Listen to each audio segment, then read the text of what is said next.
Turkey's Deputy Prime Minister Bülent Arınç said on Friday that Parliament can reopen a corruption file in which 4 former government ministers were implicated, but indicated that the ruling Justice and Development Party, AK Party, will not agree to discuss the fate of the ex-ministers as a coalition precondition with opposition parties. No party leader has the right to say a parliamentary investigation commission should be established or the ministers should be tried at the Supreme State Council.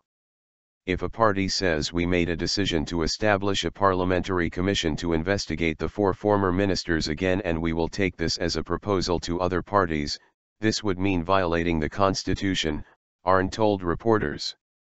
The fate of a corruption probe, which targeted people in the inner circle of then Prime Minister Recep Tayyip Erdoğan and became public on December 17, 2013, is expected to be one of the critical issues when the ruling Justice and Development Party, AK Party, begins talks with opposition parties for forming a coalition.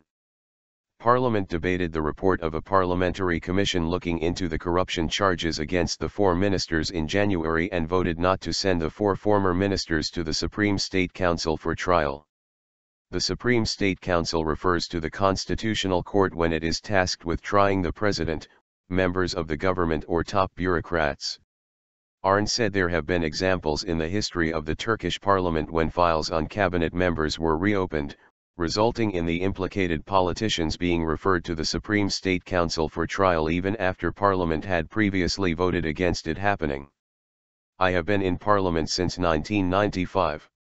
It could be right, it could be wrong, but there are examples of it, he said, when asked to comment on prospects for prosecution of the former AK Party ministers.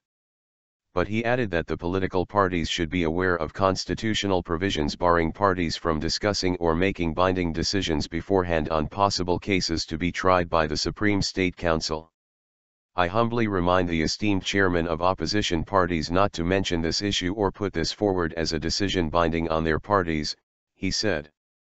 4 former ministers: Economy Minister Zafer Alian, Interior Minister Muammer Güler, European Union Affairs Minister Ecmen Ba and Environment and Urban Planning Minister Erdoğan Bayraktar left their posts after they were implicated in a major corruption and bribery investigation that became public on December 17, 2013.